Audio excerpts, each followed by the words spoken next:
I think we're doing it. You're live. Oh, hey, there's Rosie's bud. Rosie's like, we're live? I'm on. Oh my gosh, you guys, hey, we're live. That's Elyse Nylin. That's Rebecca Johnson. There's Rosie. Here's my face. I'm not taking this hat off. So we're going to be doing this sweet YouTube live right now. We're going to see a lot of butthole. There we go. Hey, we won't be seeing human butthole. What? I promise nothing. The only reason we had you up. I'm just kidding. Get down. Oh my god, I love it. You guys, this is real. This is why you never share the camera with pets and children.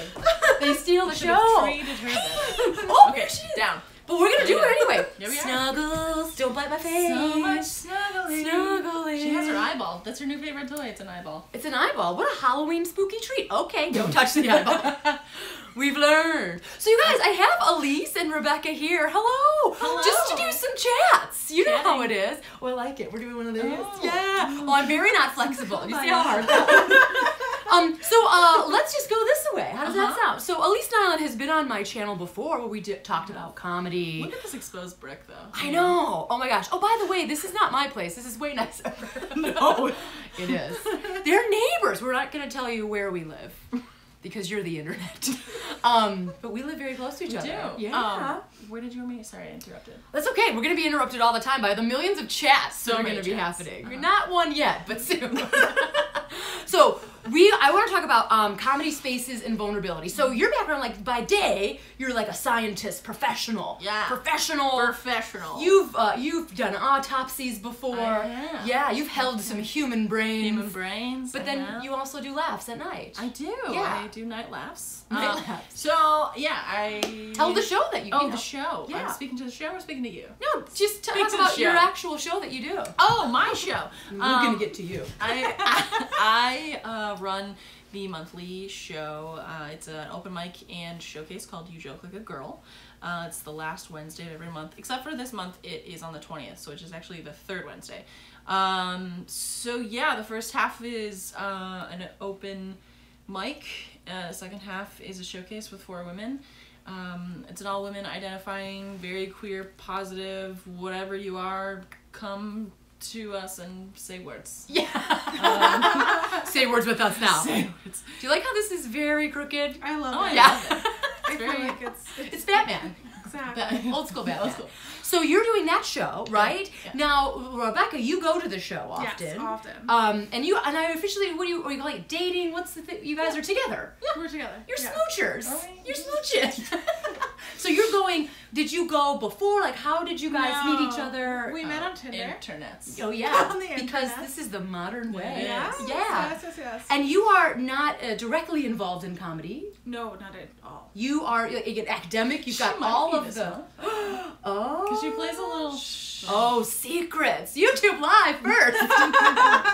But so your world is a little bit Yes. different than the comedy world. I'm So in you're like, the community mental health world and the academic world. yeah. So a little bit different. Mhm. A little bit different. little bit. A little bit different. bit. So how do you think that You Joke Like a Girl space is maybe unique to other like out comedy clubs or anything? You know, how do you feel as somebody in this world that space is sort of are they conducive? Do they mix at all, that vulnerable space? Hiya. The space definitely, like, it's a space for like female identified, queer identified humans that they're able to kind of tell their stories and be really vulnerable, which is not unlike what I do. It's just a different type of setting. So it's like what I do is more behind closed doors and more clinical and more research driven, and like You Joke Like a Girl is a show where people are able to go out and tell their stories and be in a really vulnerable space because it's like this female dominated space that is sort of like, it's almost like a safer space. So it is kind of like, I don't know, it's not that different in a lot of ways. It's just more public. Do you feel like being like female identified, like queer identified, I know that you're not in the comedy world as much obviously as we are as far as like hustling gigs. Do you feel like as somebody who's an outsider that it is rare to see someone out there in the world being as vulnerable? You know, maybe this is another question for Elyse. Come on, Elyse. What the heck? Like, Elyse, like, comparing your show to other shows you see that are maybe just general comedy shows where they're not so much focused, maybe not they're anti-safe space, but they're just not focused on it. Yeah. Do you... It's What do you see the difference? It's funny that you say that because Butthole has a saying. she's real needy. I like pets. I love patting. Oh! You thought you'd trick her. Oh, she did it. No, so the thing about, since I started my show and just like the vulnerability that is in my show, I've kind of stopped going to shows that don't really align with the things that I think are important in a show. Yeah. You have like you've created a standard now. I mean, at least for myself, yeah. Sure. And so the spaces that I choose to go into are very positive. You know, Las Locas is great. It's so inclusive. Sure. Strip Joker is great. The Kate's great. Like, so inclusive. And Sweet plug. Sweet plug. Yeah, so, I mean, previous to when I started this show, yeah, it's so much different.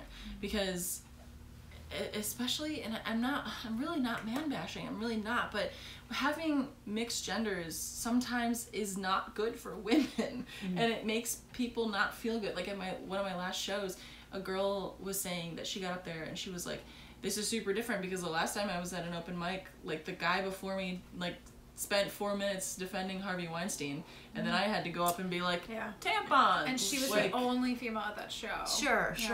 Yeah, so to have a space in which you can not feel that, you know, is pretty important, I think, you know? And, like, you're saying things like, well, that was, you guys both, like, sit down! But, you know, like, how do you feel like navigating talking about this? Like, obviously we're live on the internet, right? But how do you feel like talking about that kind of stuff in the comedy community? How is that? You know, you always have to sort of preface, like you just said, like, I'm not man bashing, but I have something to say. Yeah.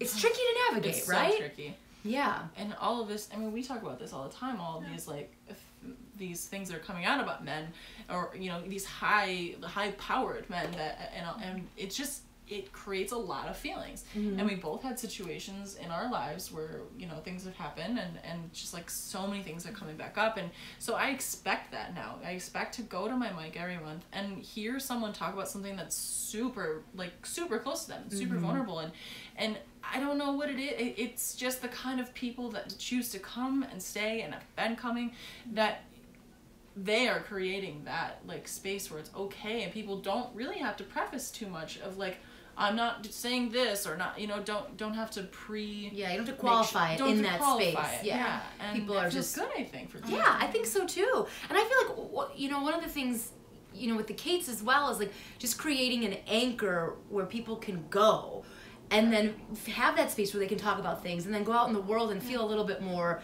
empowered. Yeah. Because the world of comedy is not like this. Right. Can we say that? I think we can say that. And I don't think that's an insult. The world of comedy is not these things that we're creating. And it makes me a little sad. Yeah. I mean, a lot sad, because sometimes, like, women will come back to my mic and they'll be like, you know, their first open mic was, like, right after FemCon or the Kate's U or whatever, and they are like, they come to my show and then they go and do other things for a month, and they come back and they're like, I wish you would have told me this is a fairyland that, like, doesn't exist anywhere else, because it's not like your typical open mic. And I'm not calling, you know, and I'm not being like, it's the best there is, but it's different. It's very different. I think it's important to have options. Yeah. And I feel like, you know, people who feel like the other, you know, whatever that means to you, it's good for the other to have an option, to have a space where they're like, okay, I'm going to hone my craft, I'm going to feel safe, and it might not work out there, but I'm going to get my 10,000 hours in here and there, and always have a grounded space, you know? That being said, I think it's important to experience different spaces too. For sure.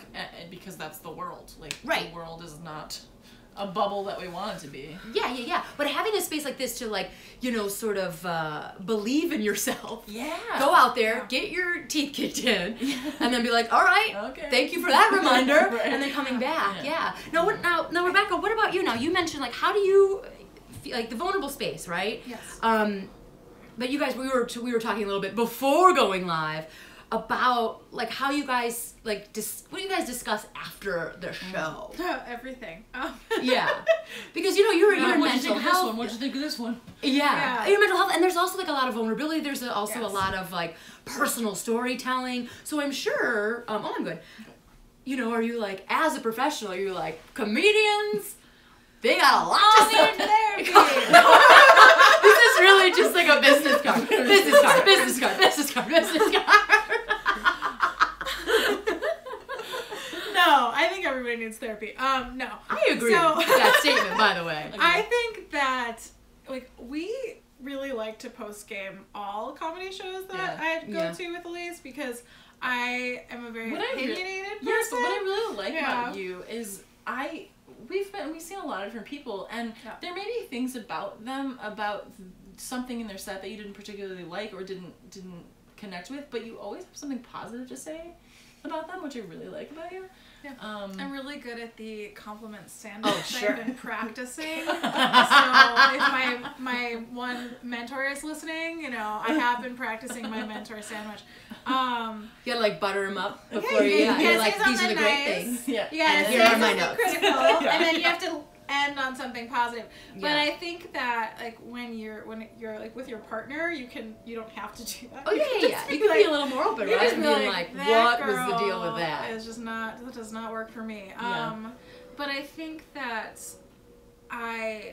there's days where I've shown up to your show and I've been a little bit triggered about things that people talk about around mental health and things around sexual assault. And some of that depends on where I'm coming from that day, because those are the types of stories I hear constantly at work. I was just going to say, I think it kind of depends on the kind of day you have. Right. Yeah. And so if I had a rough day at work, then I might have to like walk out of the space or not pay attention for a while. And if I am like in the mood to just sit and listen and I can take all of the vulnerability, then I thrive on it. Mm-hmm. But I definitely think that everyone that performs at your show is really talented, and I do not find all comics talented. No offense to everyone out there, but I'm very critical. I'm assuming you're talking about me. Kelsie Huff. She's like, you've got some. We got things. You're one of the first comics I've ever seen. Yeah, you are. Yeah. Whoa. I know. I really set that bar low. You told that story about. Oh no, I'm sure I've told it 1,000 times before. Squeakle. About the shark movie. Jaws. Your Jaws story was hilarious. And I loved it. Thanks. This is what this whole thing was. I was fishing for compliments. No, but I think that some people thrive on the vulnerability and like almost aren't in a like I don't want to say not in a funny mood that day, but it's kind of how it feels. It's like they just want to tell their story, and this is the medium that they've learned how to do that, and so they're going up there. I think it's awesome. And I think it's awesome too. Yeah, and I think that's one of the beauties of like, now I feel like in this scenario, it's like a beauty of an open mic is like you can get there and you can be as vulnerable as you want. Now, sometimes that means the opposite, like you were saying. Sometimes people will get up there, and if they're feeling hate and rage that day, that's also what's coming out. Yes. You know what I mean? And I feel like that is aggressive too. Yeah. And I know that especially when I started, I was just doing a Lewis Black impersonation. Like, I was just so filled with rage because, you know, I was told you have to be likable, you have to be polite, you know, so I was getting open mics and just like, rah! And I'm sure a lot of people were like, dang. I was also drinking a lot then.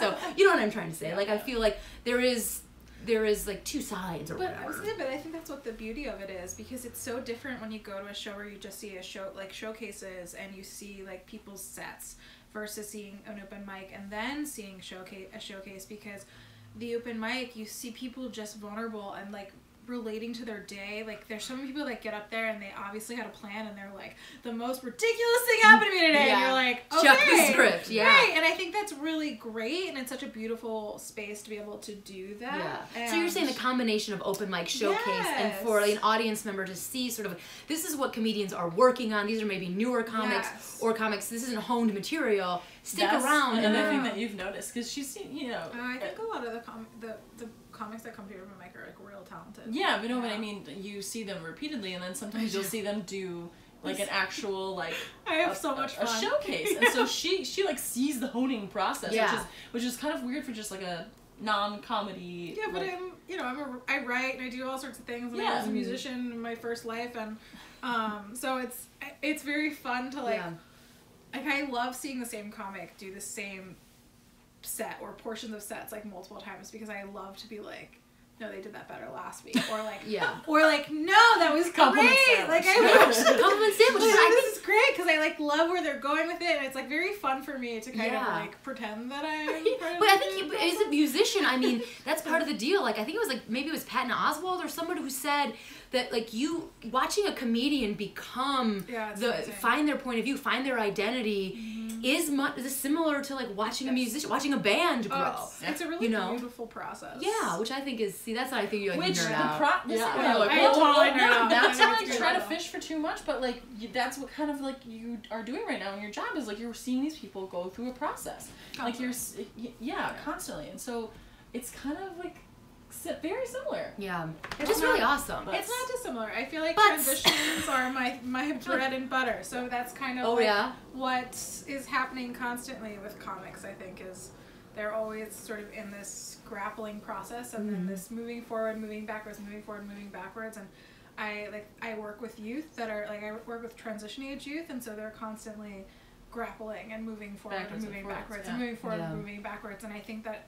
it's kind of a picture of life, and it's such a cool thing to see in an artistic sort of space that I think that people don't always realize exists. Yeah, and I think we're in a really unique place in which we're in a town that would allow for it. And I think that sometimes I jump ahead, and I just want to, I probably should have done this at the beginning, but like female identified, queer identified, for somebody who's like watching this, right? And who's like, well, that's something that what is that?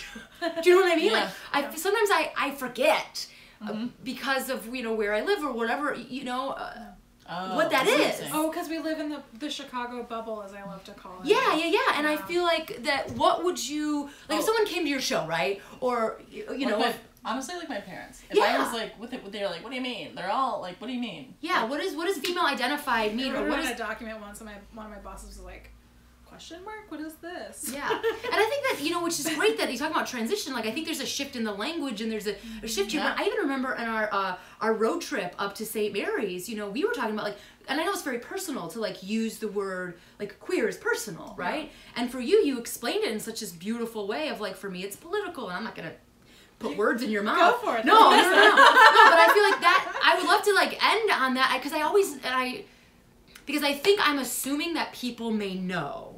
And I think it's also probably personal and different for everyone. But for you too, like what does female identified, queer identified mean for you personally, and then what does it mean to offer a space? You go. You're like tagged in.